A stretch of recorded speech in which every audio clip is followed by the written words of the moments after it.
Good morning, good evening, good night, wherever you be watching this transmission. It is I, Mike Martins. I'm kind of bored tonight. I packed all the stuff I had to pack to ship out, and got some time on my hands. So family's all asleep, so I decided to go live for a bit with you guys. And today is a Pacific Heights edition. It's a very, very special edition. Rental Crisis, Pacific Heights edition. The date today, broadcasting, it is September 21st, 2018 for most of the world, and it's still September 20th for me, 2018. And it's a Pacific Heights edition, and what do I mean? It's rentals are getting out of control. And before we kick off the show, oh, Mr. E is in the comments, living the dream. What's up, Mike? How you doing, buddy? Hi from Vancouver. So, guys, before I kick off the show, I kind of want to roll this out.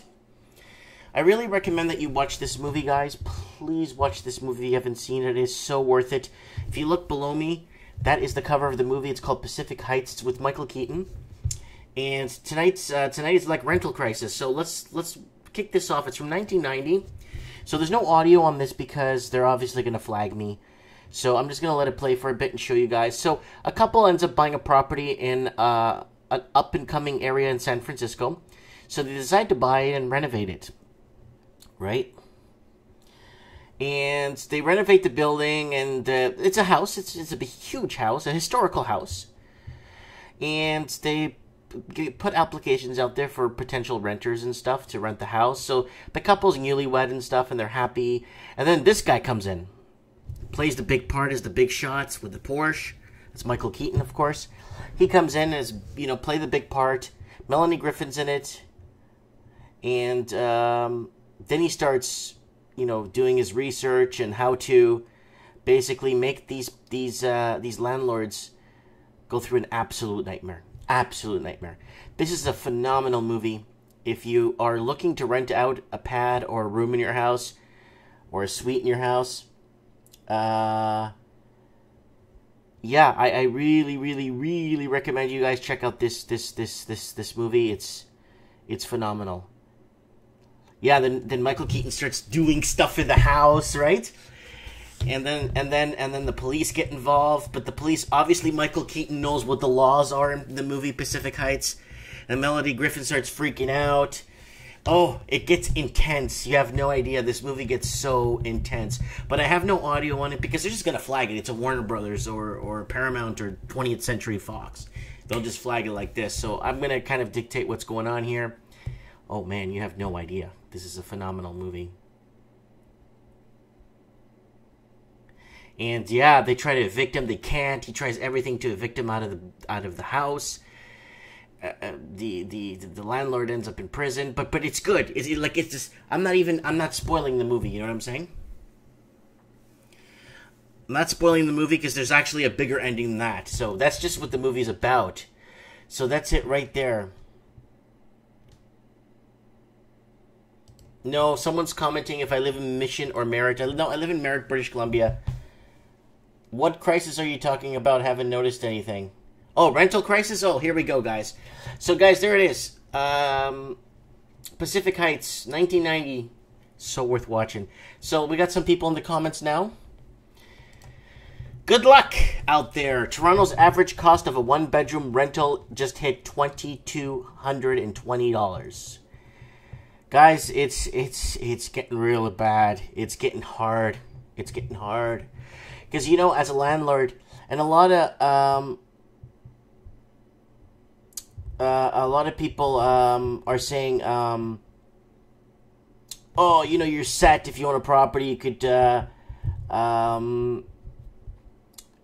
you're so set you could do, you could rent and then they could pay off your mortgage. No. Watch the movie Pacific Heights. That's why I never bought a place for investment. So, duplex. Yeah, someone's asking about the duplex in Vancouver. There's going to be a lot of protests against this for sure. Yeah, it's right here. It's a big story. We'll get to it. I'll get to it in a bit. It won't take too long, guys. I don't want to borrow you. I don't want to waste your Thursday night here watching my ugly mug.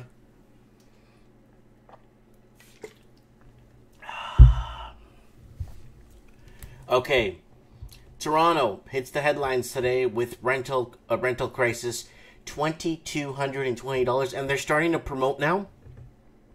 They're starting to promote rental auction apps where people could go on an app and start bidding, and then it ends up like the movie Pacific Heights. Guy shows up in a Porsche, looks like he's got it all good, but then he's got 6 months basically so you can legally evict a person. And we'll do an eviction.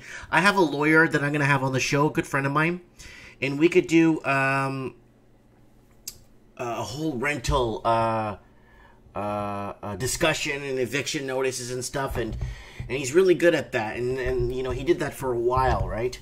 So good luck out there. Toronto's average cost of a one-bedroom rental just hit $2,220.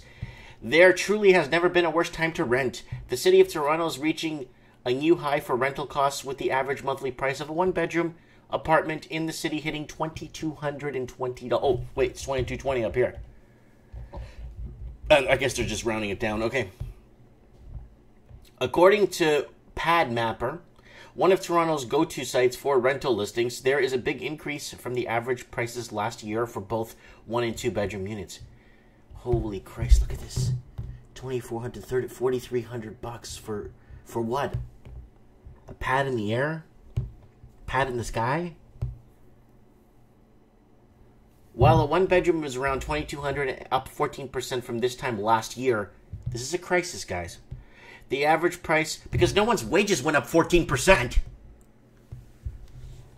The average price of a two bedroom is even more, with $28,20. Guys, if I have to pull up my calculator and show you guys how much you need to make per year to pay that rent, that's net, guys. Okay? You know, you want to break that down? I'll show you right now. I'll do a quick breakdown, right quick in a heartbeat, to show you guys how that works. Let me open my trusty calculator here. Okay, $28.20 for a two bedroom. Okay, and then let's say you divide that by 31 days. That's $90 a day. Okay.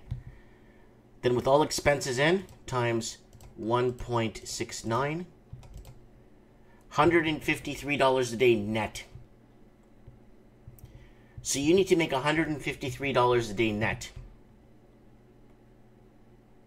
Oh, that's including Saturdays and Sundays.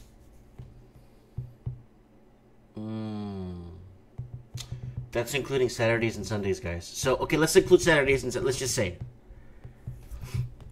argument's sake, okay? Let's multiply that by... So you're going to make $56,000 a year net. That's about, in Canada, that's about 87,000 gross, 90,000 gross to take home that much. Yeah, so if you're watching this in Rhode Island right now, I know it's a work-free state, live free or die, but that's how much people in Canada pay for tax up here. So when people say, "Oh, your healthcare is free," no, it's not. No, you need to make about almost 90 grand to take home 56 large. So to rent a two-bedroom apartment, that's living a medial life. Okay, so that's what it's going to cost. Okay, I'll leave my calculator open. So a doctor doesn't even make that much after expenses. You know, it's whatever. Anyways, wow, one bedroom is now these numbers all come from. We got that. The most expensive rental market in Canada is a race no one wants to win. But unfortunately, Toronto's coming up first in top spot. The city has held onto for a couple of years now. Toronto's significantly more expensive than the second place city, Vancouver, where a one bedroom is only $2,050. Only $2,050, not pesos, dollars. Rounding it out to the top of the 5 most expensive markets in Burnaby, BC, Montreal, and Barrie, Ontario. So here it is, guys. So Toronto falls in number... let me see if I could open that up for you guys to see. So September 2018, Toronto, Ontario is number 1, followed closely by Vancouver, then Burnaby, BC, then Montreal, Barrie, Ontario, Ottawa, Ontario, Victoria, Kelowna, Hamilton, and Kingston, Ontario. So BC and Ontario, wow. If these numbers are giving you a sticker shock, you may want to consider moving to Windsor. According to PadMapper, Windsor is the least expensive rental market where one-bedroom unit is going for a comfortable $750 a month. Okay. So it's, yeah, you know, it's phenomenal. Like what's happening, and the thing is, it's just wages aren't offsetting the cost of living, and there's no wage increases. Money is becoming severely devalued. Okay. And, okay, let's see who we got in the comments section here. What's rent in your area, guys? 1 bedroom and 2 bedrooms. Comment below. I want to see in the comments there live. Let's go. 1 and 2 bedrooms. Let's go. So Toronto in Canada just hit $2,220. I know in Australia and I know in New Zealand it's weekly. They pay their rent weekly. You know why? Because you ain't getting those 3 weeks free. What am I talking? Well, 52 weeks in a year. And then there's some months where you have five Fridays or 5 weeks. In Canada, you get that kind of a little bit of a leeway because you get a few more extra weeks in some months, so it kind of helps you out. But in Australia and New Zealand, you don't miss a damn week. You pay every week you rent.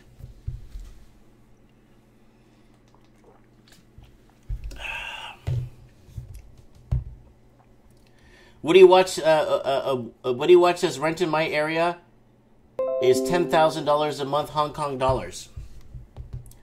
So what is that, $90 American? And Andrew Blaker says one bedroom places are like $500 CBD. That's in the CBD. That's in Australia for 1 week at least. And then 4 bedrooms in Kelowna, $1,450. Been renting here for 6 years. Good for you. What do you watch saying about $1,700 is Hong Kong rent? So that's about. It's still, I'd rather, you know, if I wanted a bit of adventure, if I was single, I'd live in Hong Kong over Toronto. I live in Toronto already. I mean, anyways.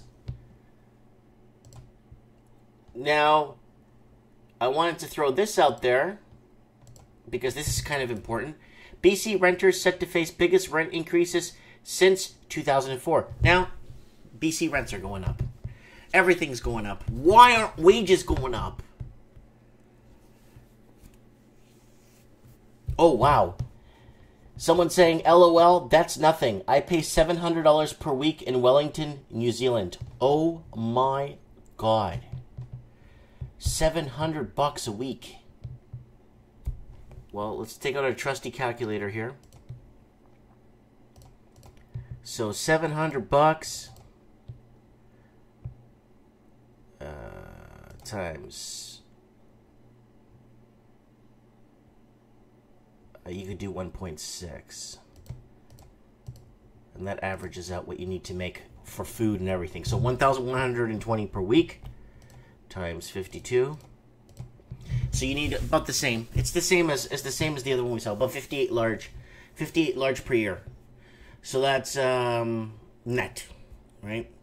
So the knock at the NOC in New Zealand. Can you tell us how much on average you pay for food and all that stuff? Because I'm getting, you should be, your comfort zone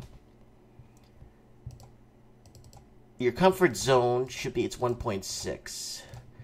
So your comfort zone should be about $1,100 to $1,200 a month to cover everything. Let me know if that's correct, NOC, in the comments section there. I'd like to know because that's really good to know. BC renters set to face biggest rent increases in 2004. Landlords will be allowed to hike rents up to 4.5% in 2019. Oh, coming to a theater near you, to a city near you.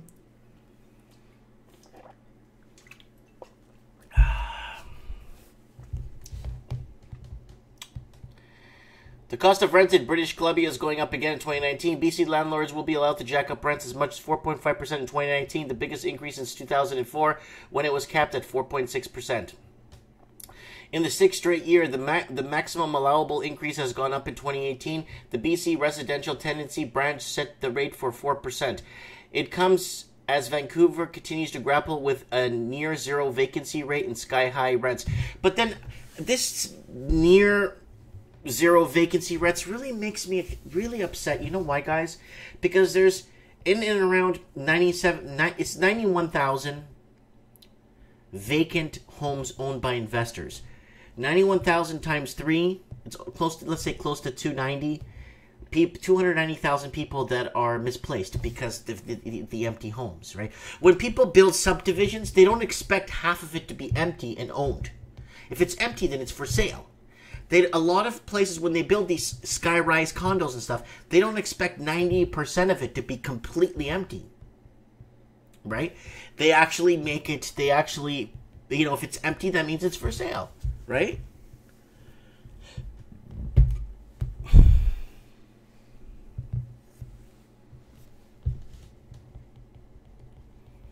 NLC says it's about $200 a week for food, maybe $300 per month for insurance, transport's $200 per month, internet $60 per month, power $250 per month max. However, we have no debt. That's good. That's good. You live off your disposable income.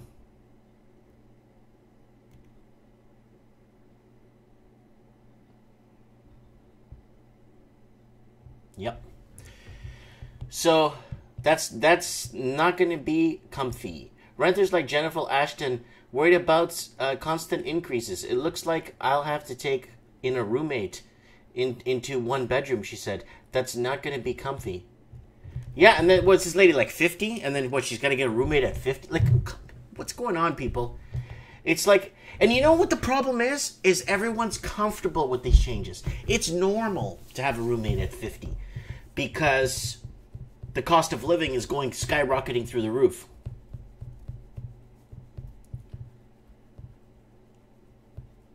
Okay. I'm lost. It's in the comments. I'm lost. You got to make some undercover videos.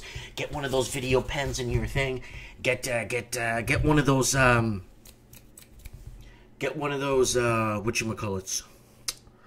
Get one of those video pens and get maybe one of those video cameras in your glasses. I need you to get out there to these auctions and stand there like you're gonna buy something.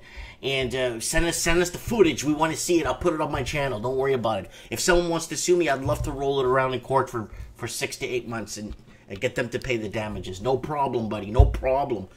Anyways, yeah. I hope I'm Lost could do that for us. And then Mr. E says 3 months power bill here is about $200 Australian dollars maximum.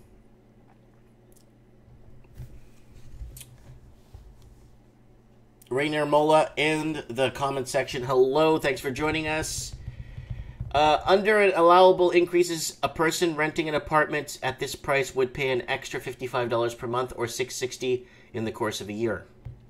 The CMHC data doesn't account for rentals that weren't originally built for the rental markets, such as condos.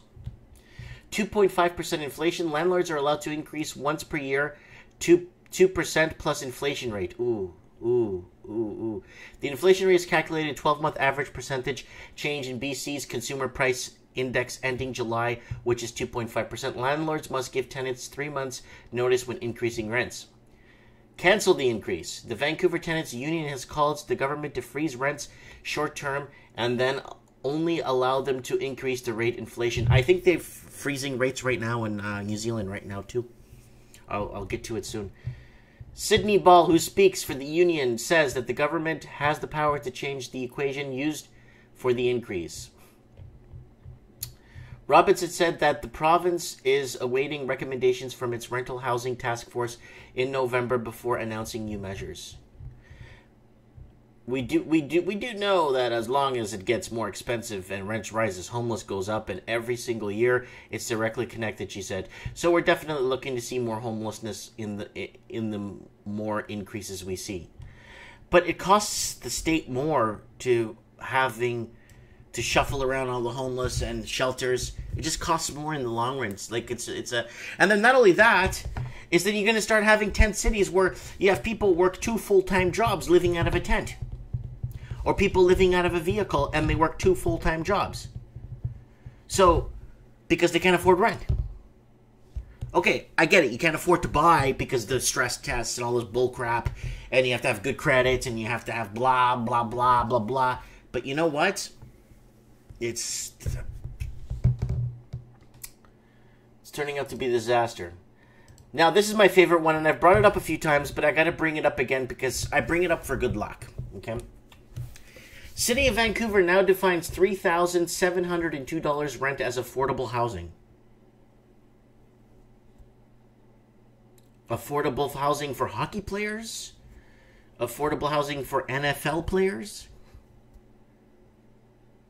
Affordable housing for what? A CFL player makes like $3,000 a month worth playing for the CFL on average, I'm saying. He can't even afford that.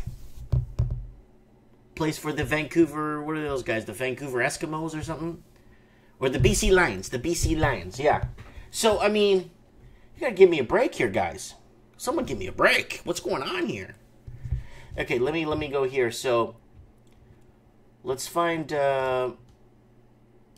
rentals. Somewhere nice. Let's find a rental in Las Cruces.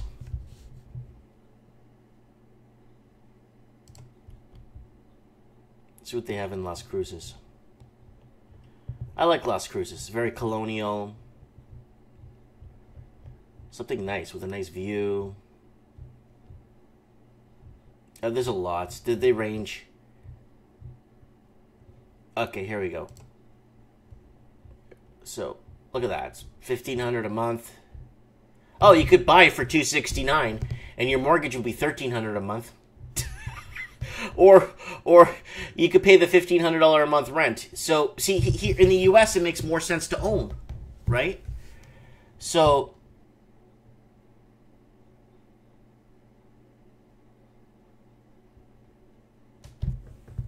no, Vancouver's not paying $20 an hour. Minimum pay is I think it's $11.75, and they're having a huge problem renting out or getting people to work in the food industry, salons, food industry, service industry.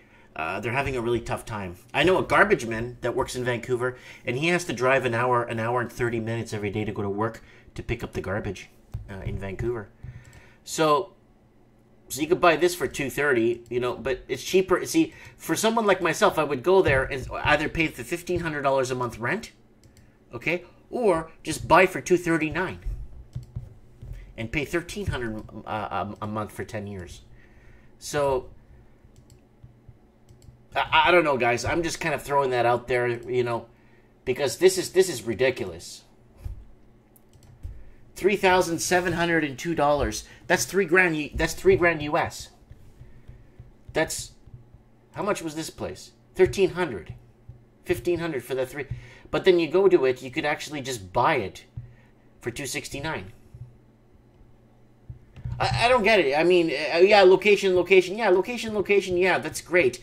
I could take you to Las Cruces, show you around for 40 minutes, and you'd be like, interesting. I wouldn't actually mind living in this guy's nice stadium. It's got this, got good high schools.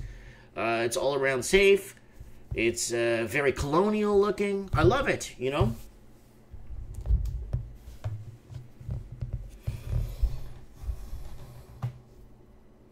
So Mr. E saying you can't earn if you don't work. Yeah, well, you see, I think outside the whole box. See, I don't work for people, ever. I always do my own thing.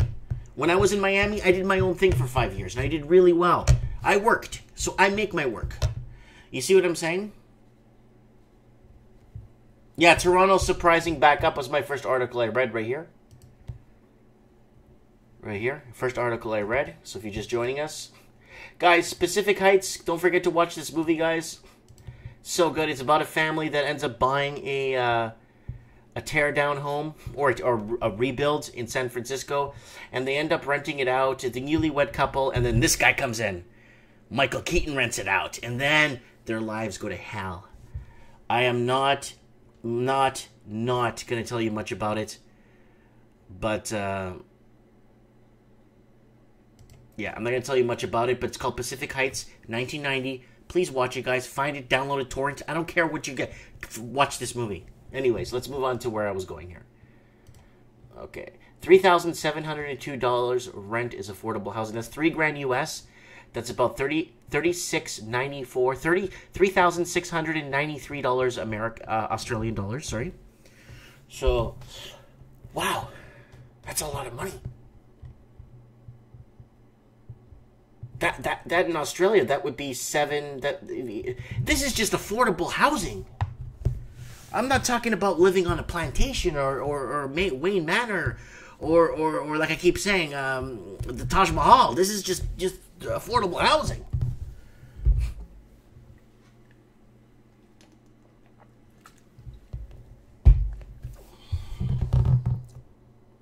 Guys, there's a lot of jobs in places like Las Cruces is a big city. Was it difficult to start a business? How long before you take profit? You see, I've always been, for some reason, I was always the guy in the back of the class that wasn't going to go nowhere. They called me the Portuguese, put me at the back of the class because I was useless and I was deemed to go nowhere in life. So I accepted that, and I believe that. And when you got teachers and students telling you, it's like, yeah, this guy's he's just a clown. He's just a waste of space in school. So I actually listened to what they told me, and they said, these people are right. Because I'm not one of those leftist feelings crap, and you're hurting my feelings crap. I manned up. And I when I got out of high school, I kind of started my own thing, did my own thing. My first business was really interesting when I graduated from high school. I actually used to sell solid silver jewelry to stores, wholesale. I know, it's weird. I got in it really small, got bigger, and I made contacts in Mexico. Long story. But went to Mexico a few times and imported a beautiful handmade solid silver, beautiful solid silver. I mean, it won't stick to a magnet because there's no metal in it. It's like pure silver jewelry, and I would sell wholesale. And I ended up having 46 stores or retail stores that I would sell my silver to. I would make my own catalogs. I'd get people to order. I'd make my own catalog part numbers.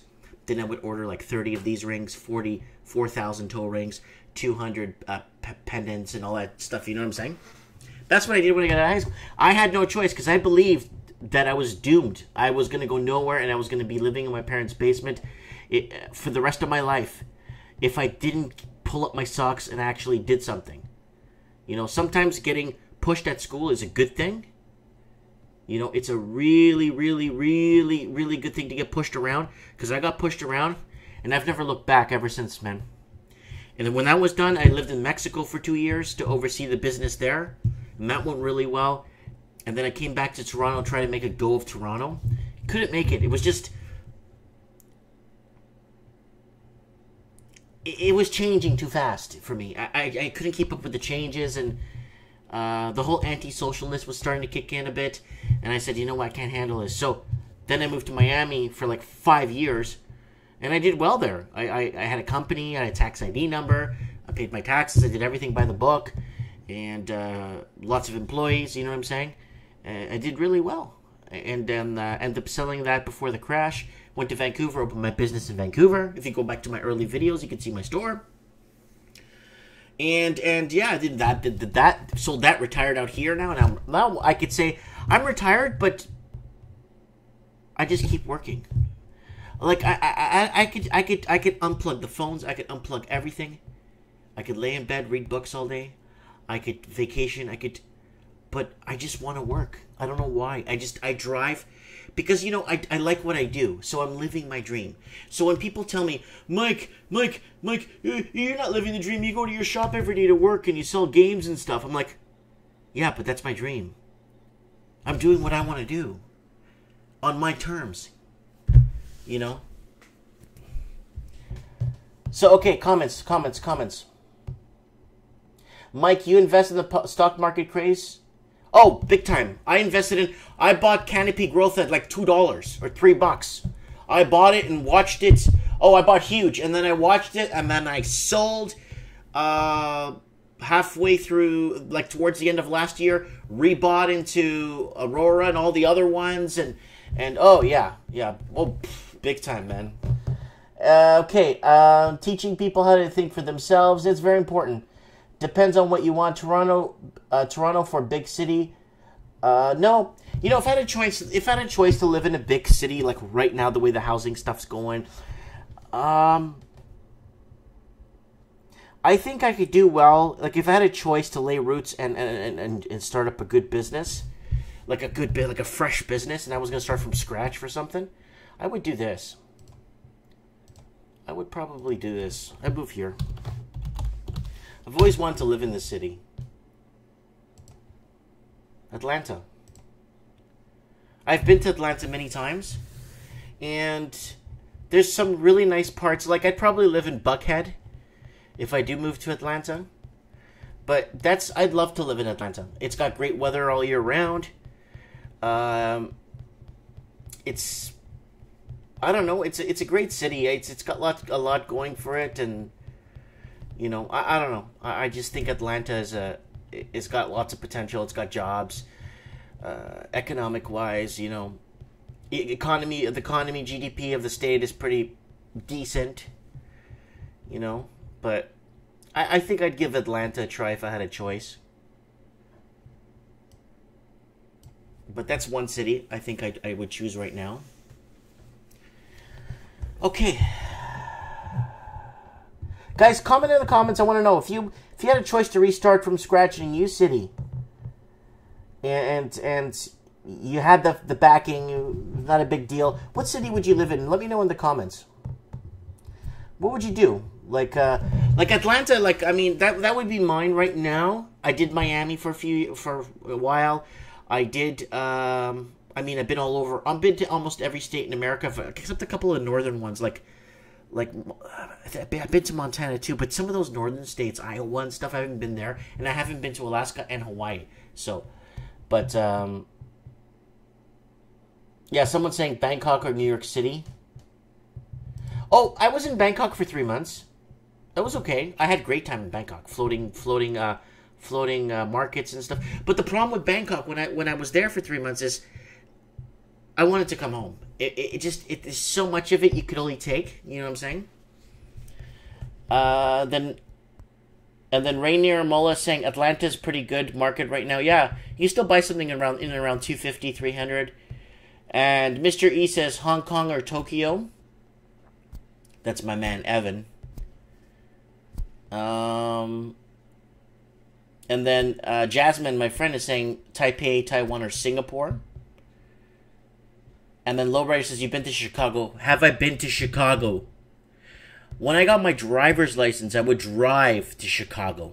Like when I was like 17. And when I turned 21, I used to go to Chicago all the time. And I used to go... used to see this guy, Frankie Knuckles.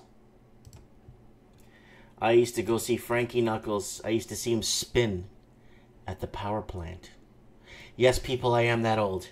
House music. Yeah, we'll get into music discussion one time. Frankie Knuckles used to go to the power plant.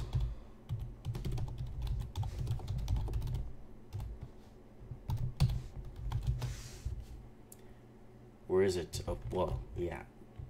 I don't think it's in business anymore, but I wonder if it's still open. But anyways, back to what we were talking about, guys. I'm talking too much here. So Rainier's saying I'm from Montreal. Yeah, that's right. I think we spoke. Taipei looks nice.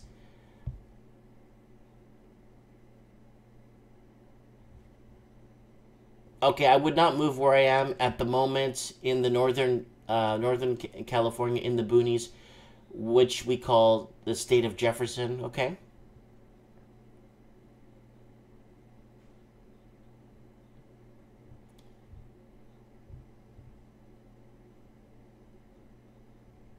So someone's saying, so where are we all going to live, people? Someone says, I love Montreal. I was there.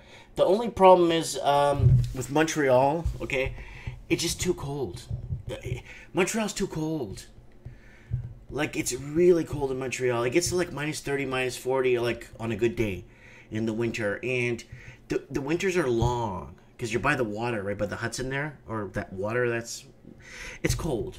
It's really cold there. It's cold beyond cold. You don't want to be in that cold, you know what I'm saying?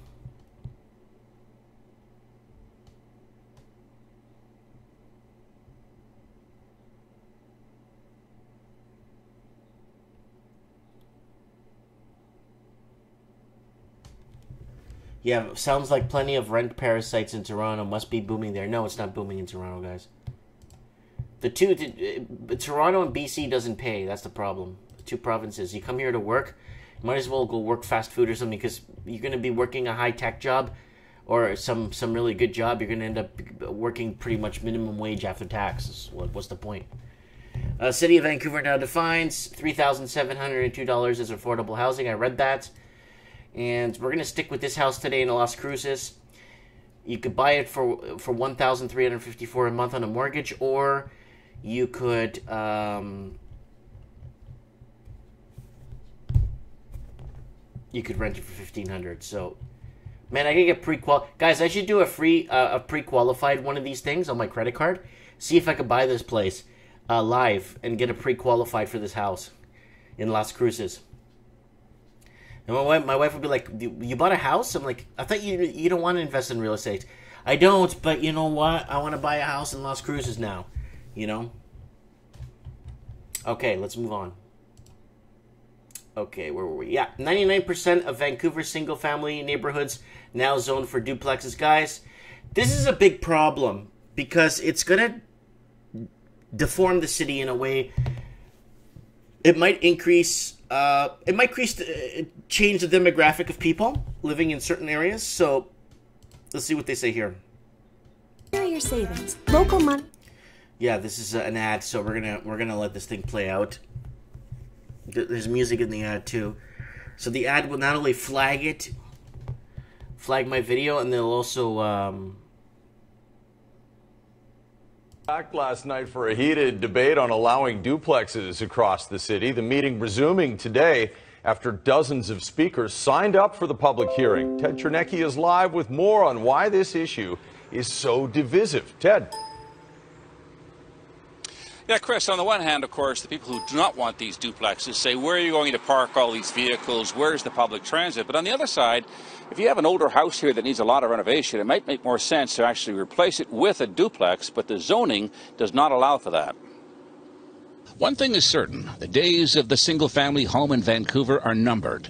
To increase the supply side of the housing market, Vancouver is proposing a citywide zoning change that would allow almost any lot to be eligible for a duplex. But the manner in which this was undertaken has, as I said, been haphazard, last minute, and there are just again, a whole spectrum of opportunities for public participation in the planning process that have been entirely overlooked. I'm concerned that the city is trying to rezone all of the single-family lots in Vancouver with minimal consultation with the existing communities. More than 70 speakers had signed up for a public hearing at City Hall, and of those that did, as of 11 this morning, there were 186 written submissions in support of the proposal and 302 opposed to it. We can't solve a demand-side problem with a supply-side solution. There's insatiable global demand. All this is going to create a new wave of speculation frenzy. That's something those who study this market disagree with. Supply is key, they say, to driving down prices. The rezoning will finally take away some of that control that has resulted in single-family homeowners blocking changes in a neighborhood that might otherwise evolve into denser housing. You're not helping people in need with half duplexes. Let's not kid ourselves. What you are doing is setting a precedent and saying single-family homes are never going to be affordable to middle-class households in Vancouver again, so don't try. Let's recognize that we need greater density. If the neighbors aren't crazy about it, they can make a profit and sell, but they don't get to dictate what happens next door. What seems to be making those opposed to the rezoning really angry is how they see this as being fast-tracked by a council that they don't believe has a mandate, with the municipal election now 1 month away. All right, Ted. Right, they're going to talk to Teddy now. So let's move on. That's what's happening there. So they're going to go for density. They're going for density. And guys, that's scary because I believe that the city of Vancouver is going to turn into a ghost city in the next 3 to 5 years. It's because even if prices go down, people are just not making enough anymore.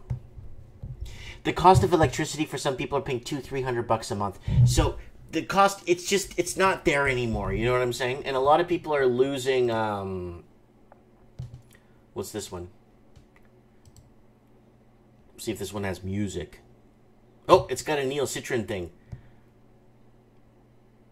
Wow, I can't believe that company's still making stuff. Yep. Yep.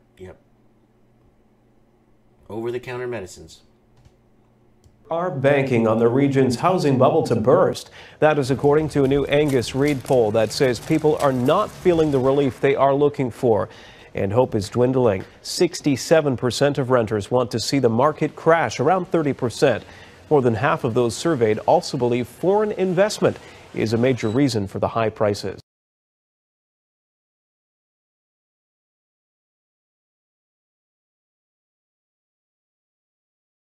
I'm Captain Ob. So there's Captain Obvious there.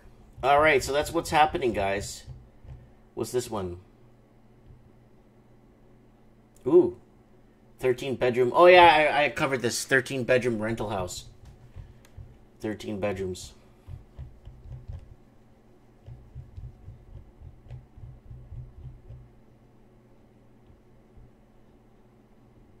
There's a duplexes permitted. Let's see what this one has to say. This one's pretty good. I just hope it's not. Yeah, it's these damn commercials. Probiotics. They always find stuff that's good for you and find cool words to name it and make it seem like you need it. Well, at least they're not advertising cigarettes. Families spent a year searching for an affordable home in Vancouver. After coming up empty, they started looking at multiplexes in Kitsilano. Almost all the people around this neighborhood are full. At least two kids. Even if they have more than two, usually they prefer to go and move in a rental house. The city of Vancouver is looking at introducing duplexes in low-density, single-family neighborhoods, such as Kerrisdale and Dunbar. It's part of a long-term housing program. Most neighborhoods were pretty open to kind of gentle infill density like this. So we know the laneway program, which was initiated 10 years ago, has become quite popular. Leslie McDonnell with RE/MAX says it's one way to make real estate more affordable for local families.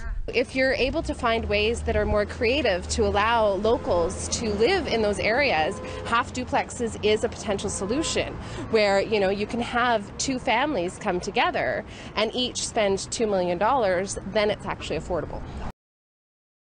Guys, remember that Douglas Todd article I keep bringing up all the time? Because there's so many people leaving Vancouver. Let's see if it's been updated.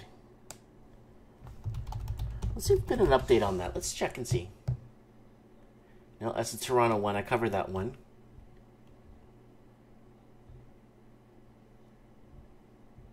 Oh, here we go. This is Reddit. Who actually is leaving Vancouver?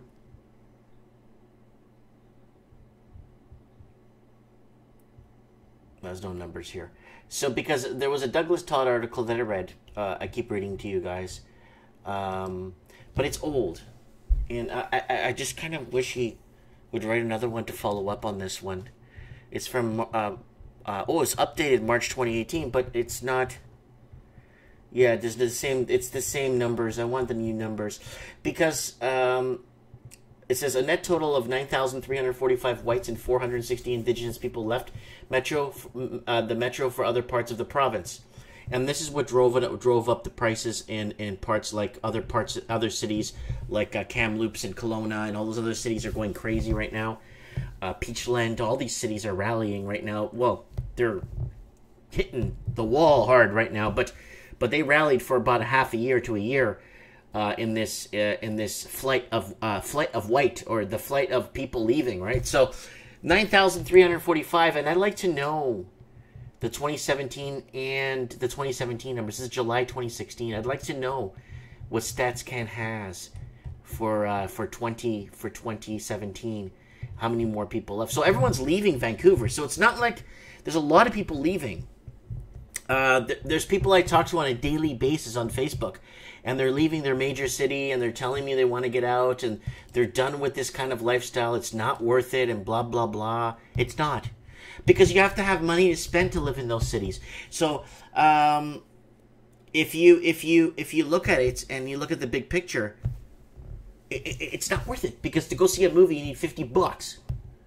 because all the extras you got to pay for, parking or whatever. And if you're not driving, then that's one down. You don't got a car, But oh, I live in the city. I don't need a... No, because they massage you into believing you don't need a car. They massage you into believing that, hey, I could rent for the rest of my life. I don't need to have anything and lay roots. They massage you into believing that family's not good. It's not good to have kids, But they massage you into believing everything.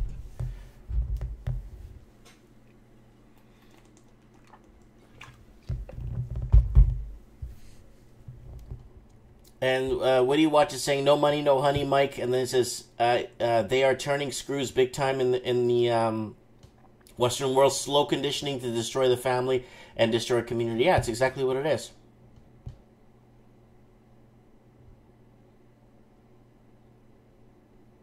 Vancouver will be the new San Francisco version of Canada. It already is. It's already there. Vancouver is like a ghost city on the weekends. There's like everybody goes home on the weekends. During the week, Tuesday, 2 p.m. in the downtown business district, packed. Saturday, 2 p.m., sunny, beautiful afternoon, nobody shopping, empty streets. I'll make another video when I go down. I made a video of that if you look at my channel already on the Saturday sunny day.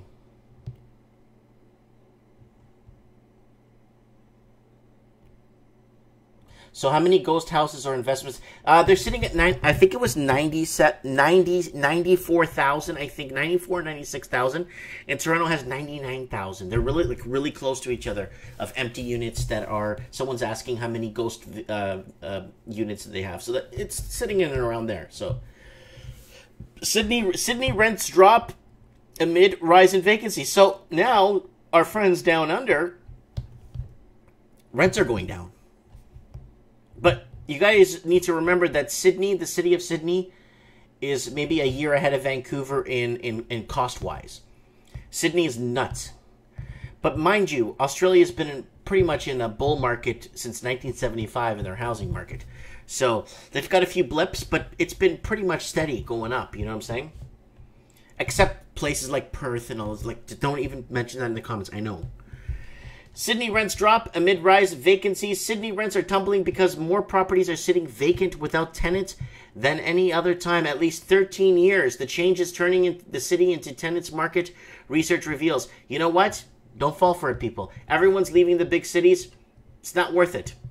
Rents are dropping across Sydney because more rental properties are sitting vacant. Figures released by the SQM research this week revealed 19,000. Wow. Rental properties in the harbor city were without a tenant. 2.8% of the city is rental stock. 19,000 empty. And these aren't investor properties, guys. This is like, hi, I own this place. I need to rent this out. I need people to rent this out, and to help pay my mortgage. This is going to be another nail in the housing crisis coffin in Australia. This right here, because people are going to start defaulting on their mortgages. Because the people that have investment properties also have another place to live that they need to pay for.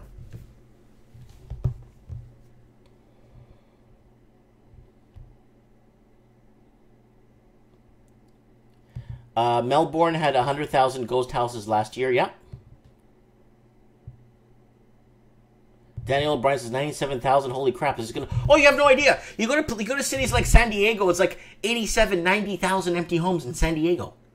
San Francisco, they're sitting at around 66,000 empty units. You go to what was that other city we were looking at, and I couldn't believe how many empty homes there was. Oh! Here, guys, watch this one.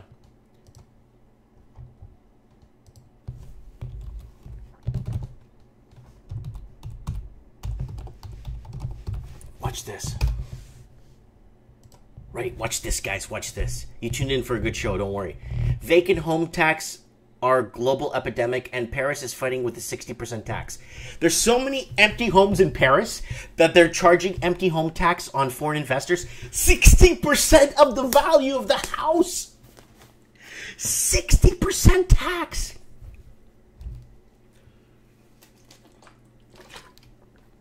Ah, 60%. Watch this. Runaway real estate speculations has been filling global capitals with vacant homes. So global capitals, they're taking like not English-speaking countries, but now like other countries, creating artificial shortages in the world's most sought-after cities. The shortage has made local homeowners wealthy overnight, but it comes at a cost of turning lively cities into empty shells. The city of Paris has decided it's had enough and implemented a tax in 2015. They didn't get quite the results they wanted, so they're now tripling the tax to 60%.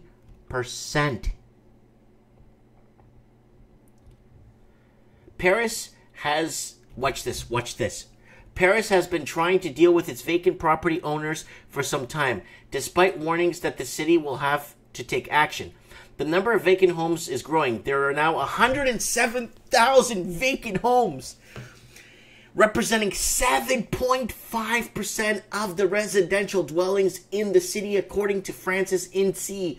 Deputy Mayor Ian Brosset told Le Monde that 40,000 of those vacant homes aren't even connected to electrical grid. Local developers have argued that more construction is the solution. You see, this is a good example. Supply and demand bullcrap. Oh, it's supply and demand. No, it's not supply and demand. There's 170. Local developers have argued that the new construction is the solution. Of course, developers are going to say, "Oh, let's build more." It's like a barber that cuts your hair every month or every 2 months, telling you, "Oh, it's not good to have long hair. It's so bad. Come and cut it and trim it. You don't want long hair." It's the same thing. And then, however, Bossuet argues, in a city as dense as Paris, where it is difficult to build, controlling the occupancy of housing is strategic. It appears that cities believe they have 107,000 reasons for more construction is not the solution. So this is the vacant home. Oh, here we go, guys. Los Angeles. Holy crap, 213,000 vacant homes? Holy smoke. San Francisco, 30,000. Vancouver, 66,000. Mind you, this is from 2017, guys, so this is before they start buying like crazy and holding them. This is March 2nd, 2017. So it's the numbers have significantly gone up, and I know it's 90-something in Vancouver now. I know it is. Toronto, 99. I said 99, and Vancouver's just below it. Sydney, 118,000. Singapore, 29,000. Paris, 107,000. Hong Kong, 42,000. And then New York City, 308,000. And then London, 59,000. London's actually about 77 right now, 1,000 vacant homes. So that's why you guys need to understand, you know. So vacancy as a percentage, there's the percentage of, this is a good one. So basically 6.9% of Los Angeles is vacant. 7.9% of San Francisco is vacant. 6.49% of Vancouver is vacant. 4.44% of Toronto is vacant. Sydney, 6.92% is vacant. Singapore, 8.39% is vacant. Paris, 7.5% is vacant. Hong Kong, 3.6%. That hurts Hong Kong. Hong Kong's not big. And 3.67% of vacancy in Hong Kong is huge. Because it's not a big country, right? And then New York City, 9% of New York City. Holy crap, I just realized that's not even New York State. Holy, that's a lot. And then London, 1.71. Because, okay, New York City, okay, the state of New York, you got Rochester, right? You got Buffalo. You got Syracuse. You got the Bronx, you know, you got Staten Island. You got so many parts of New York. Like, it's huge. I thought that was New York State for that much. How much was it? 308,000. Holy smokes. That's 1 million people displaced. If you do the average 3 people per unit, that's almost 1 million people.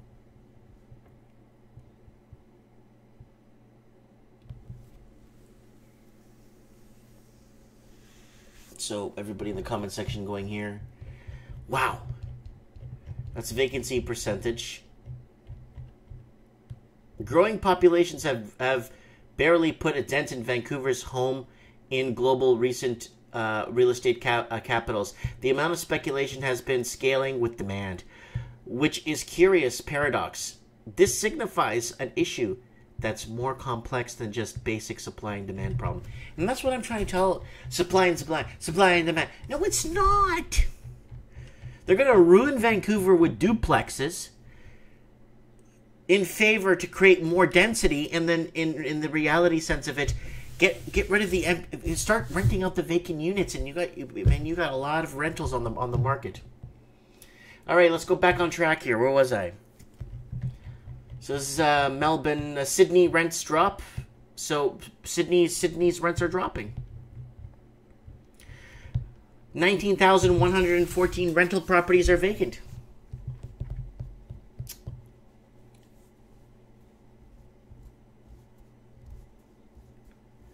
They build them as quick as they fill them up these days. They want to flood mainlanders. So Mr. E is saying that they're actually filling up the condos there in Hong Kong. He's in Hong Kong.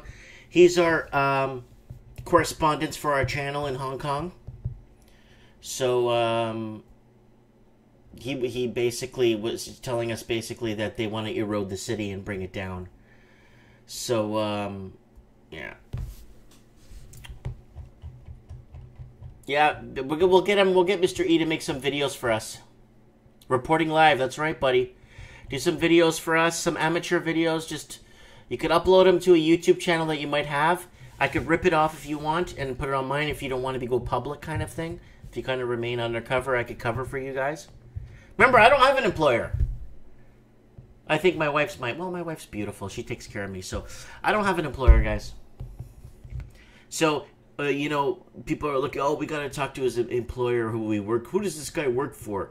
Who is Mike Martins? Who does he work for? Let's talk to his employer that he's misinforming people. This was like 2 years ago. Misinforming people not to buy housing, and a lot of people are out now because they're listening to him. A lot of people are thankful now because of me.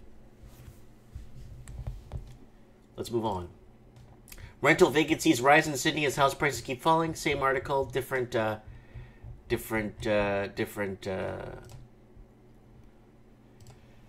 rent freezes in New Zealand's two biggest cities.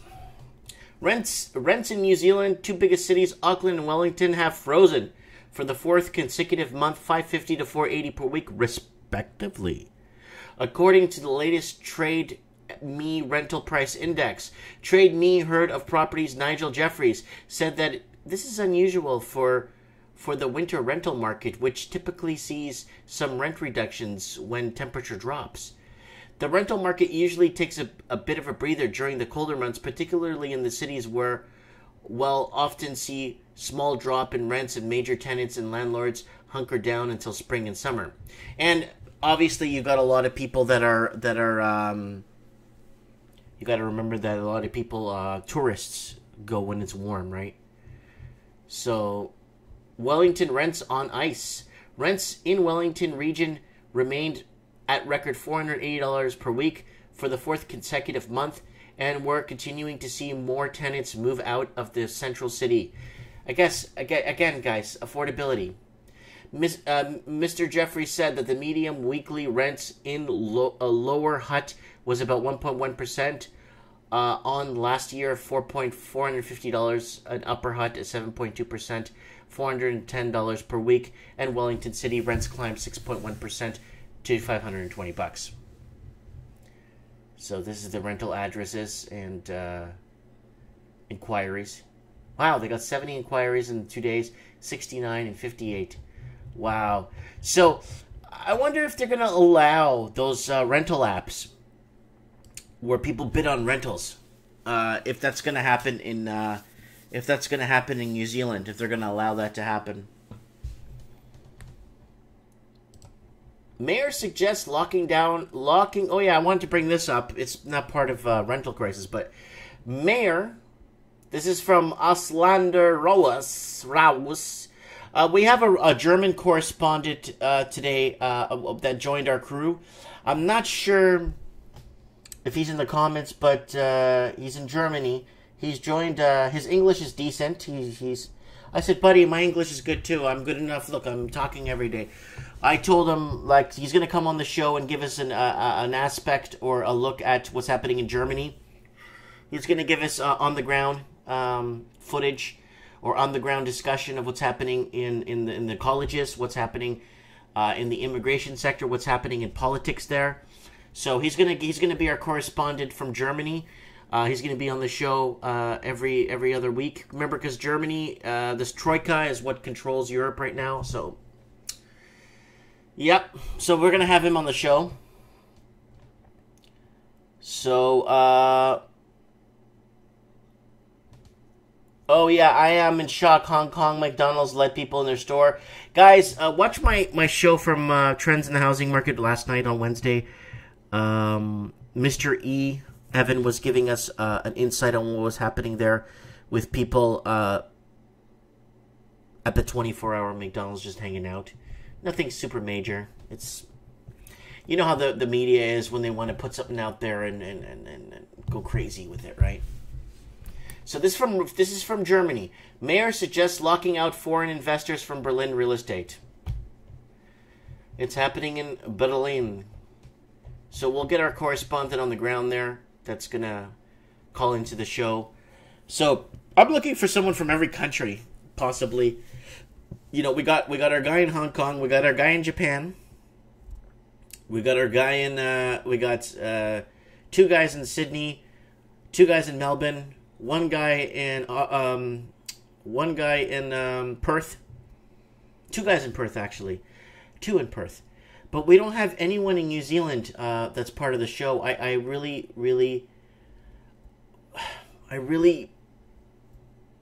would like somebody from New Zealand to be on the show regularly, once a month maybe, just to give us a good insight on what's happening down there, boots on the ground. I'd like somebody from...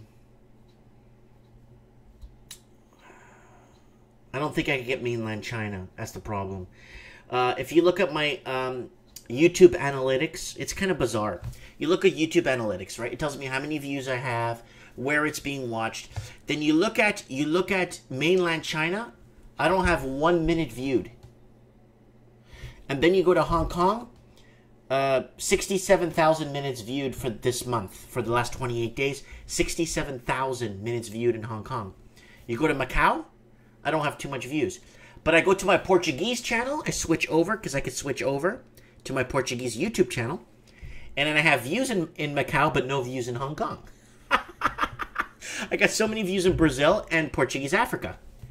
But then you go back to English, but it's kind of bizarre. Mainland China, I get no views from there because it's banned, right? So YouTube is banned, or social media's platforms are banned, right? Okay, let's go to the comments here. Let them in case by case. Yeah, case by case scenario investors could work, because let's say, okay, how would it work? Because I'm a European Union citizen. I'm Portuguese. I'm part of the European Union. Yeah, but I wouldn't be considered an investor, because if I would go there, I would just go open a business, or yeah. But if I open a business in Berlin, that means I'm an investor, right? So I'm investing in Berlin. Yeah. Well, yeah. Someone in the comment section, did China ban YouTube? Yeah, I think Mr. E will give us an insight next time we talk to him on the channel. He'll give us a little bit of an insight. Okay, investors banned. Investors from Berlin real estate to ban real estate. Rocketing property prices and a shortage of affordable housing. Berlin has a lot in common with faraway New Zealand. Now Berlin's mayor is considering the same sort of anti-foreign buyer rules as New Zealand. So, I mean, you just can't sell your country out to the highest bidder. Canada did it. Look what happened to Vancouver. Look what happened to Toronto. Canada sold out to the highest. California, the whole West Coast, Portland, Oregon, King County, Washington State. The whole West Coast is bought out.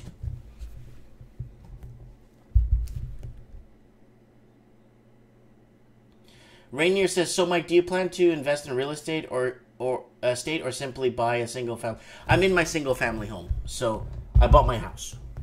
I used the down payment that I was going to use to buy a house in Vancouver, and just bought this one free and clear because it was ridiculous in Vancouver. So I prepared a hedge I hedged a bit of money just to put down there in case prices really did get out of control. And I said, you know what? No. No way. Let's go back to Las Cruces really quick if you're just joining us. We're looking at rentals, comparing rentals in Las Cruces, New Mexico. Look at that. Let's go back and look at this place if you're just joining us. Look at that Tuscany wood up there on the ceilings. Look at that beautiful wood. Look at those colonial style house. And how much is this house, guys? I'll tell you right now. 269,000 American. 1,354. Oh, that's American, Mike. Okay, 300,000 Canadian. Okay? That doesn't even buy you a 1-bedroom in Vancouver. Here, I'll even show you guys what Las Cruces looks like. I'll show you what it looks like in images. It's beautiful. It's colonial. Look at the housing. Look at the downtown. And you're close to El Paso, which is another big, it's a big city, El Paso. So, there it is there, the downtown. It's up and coming. I think Las Cruces is an up and coming city. It's affordable. Look at this. Go to a nice, look at that. Standing around in a nice restaurant. Outdoor restaurant and stuff. I think Las Cruces is gonna be like I think it's gonna be a next big thing. Where else is it close? Let me see here. Oh, these are just exits. I want to see what other cities. Oh, here we go. Yeah, it's close to El Paso. It's not too far from Lubbock. It's about a 4-hour drive, well, maybe 3-hour drive to San Antonio. It's not far from Tucson, Arizona. It's about 3 hours to Tucson, and maybe 3.5 hours to Phoenix. So, I think it's a really good, conveniently located by a nice. Look at that. You get no hurricanes there. You get no. The weather's mainly dry. But I kind of wanted to share this to you guys here. Show this to you guys here. Las Cruces.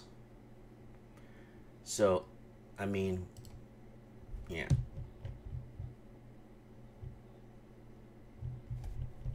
Very affordable. And you get bang for your buck. And that's what I'm about, guys. Bang for your buck. I'm about bang for your buck. Oh, wait, where were we? Yeah, so Germany now wants, the mayor suggests, hey, let's ban foreign buyers. It's not working out here.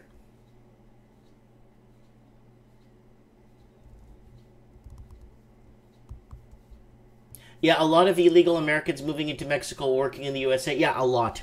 There's a lot. I covered that. Oh, God. I covered that 8 months ago. A couple of guys crossing the border every day. And they work full-time in the United States, but live in Tijuana. You know, or some people live in Mexicali. So, guys, don't forget to check out my channel, Mike Martin's channel. Wow, my 5,734 subs. Holy crap. I just passed 5,000, I don't remember when, but it was very recent. I can't believe I'm almost at 6. Holy smokes. So, guys, don't forget to join me Wednesday nights for Trends in the Housing Market. And don't forget to join me for Mike in the Night Saturday nights. And then we got Trends in the Housing Market. Last night's show was amazing. I had a lot of guests on. It's all cataloged here if you guys want to see what's going on. Check out my channel, guys. There's my Australian housing crisis video I made last night. Rest in peace. It's already got almost 2,000 views from a day ago. And just housing crisis videos. And then we got Mike in the Night here from Saturday nights. A lot of these videos get flagged and taken down because of the language, or sometimes there's certain words you can't say that flag your video down. Then there's my rants and lifestyle. And just, you know, I want to thank my one of my fans for sending me this up. And he sent me a mug. Let me see if I have it here. I guess at the beginning of the show.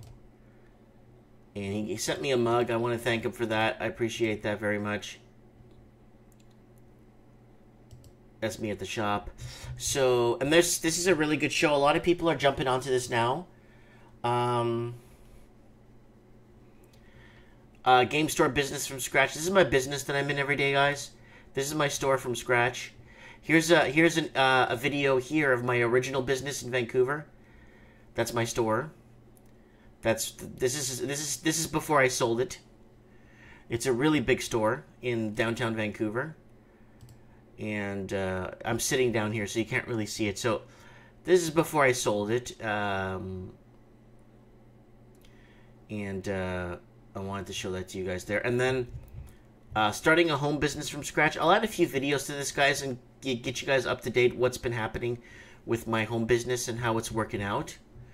Living the dream. This is the one where I'm actually moving out and moving to Merritt and where I live now.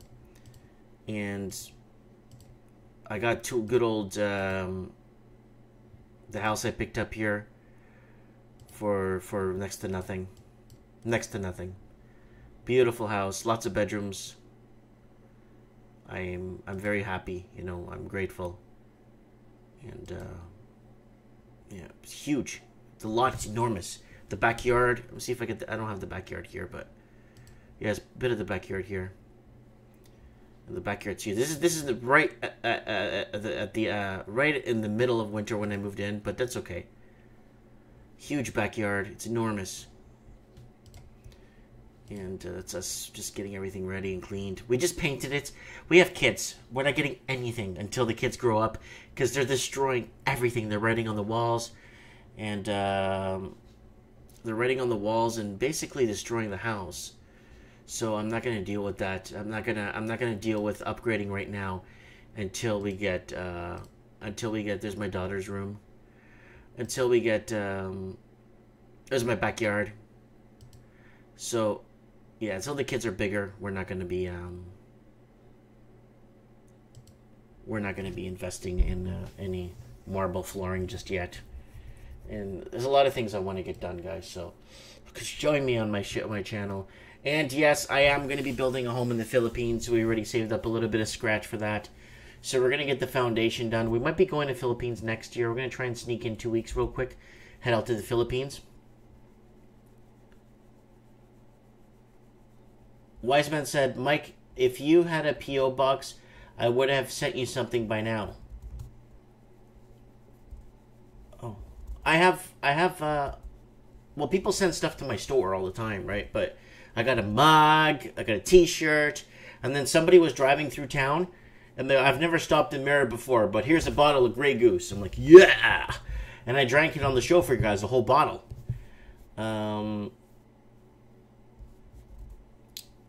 What else? Yeah. Oh, also, guys, just before I take off, guys, I want to thank everybody for their tips. I've been getting tips in the tip jar. A lot of tips in the tip jar. Thanks for the tips, guys. I've been getting tips from Australia, New Zealand, the UK, America, from everywhere. I want to thank everyone for sending me a tip.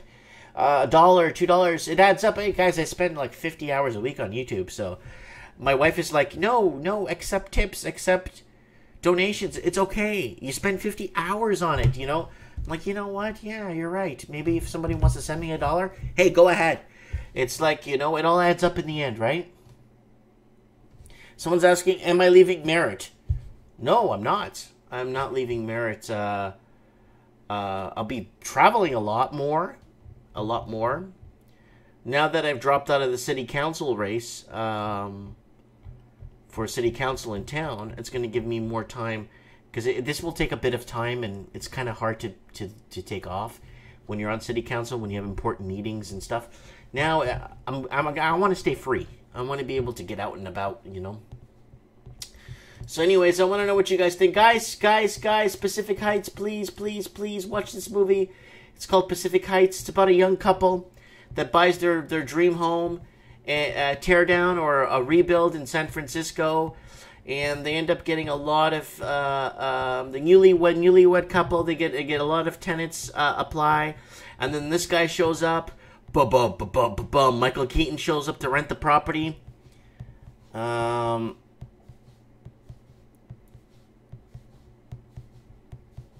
and then it keeps going here, and then he ends up getting this place. Oh man, this movie's intense, guys. This is intense. I really recommend you guys to find this movie. It's called Pacific Heights. I've already recommended it on my channel, but it's so good. It's so good.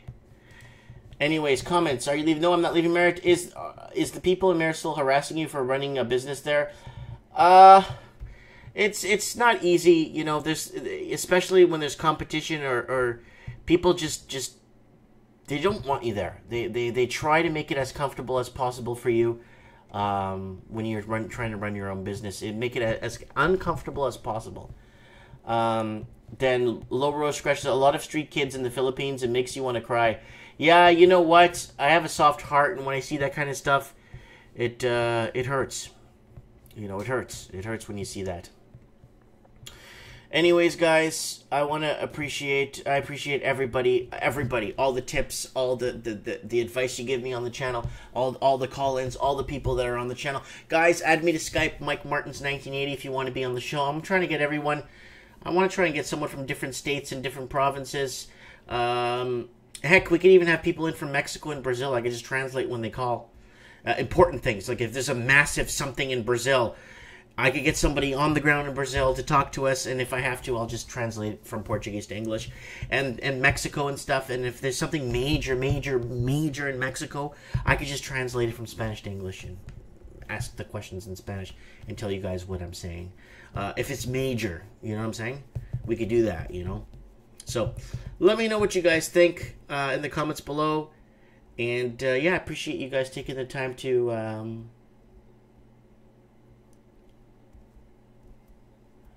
someone saying, I seen a movie with Jack Black today. Black today. House with a clock. A great movie. Someone saying to use Google Translate. No, there's no feeling in Google Translate. There's no feelings in the words. When you're talking, there's feelings in the words, you know? That's why they call Spanish and Portuguese the romance languages. There's a reason why, guys. Anyways, guys, Mike Martin signing off. I really, really, really appreciate it. You guys coming and taking the time to be with me tonight. I'll see you guys Saturday night for Mike in the Night. Yeah, I'm gonna get some guests on the show, and we're gonna have a good night Saturday night. Thanks for watching, and have a good night.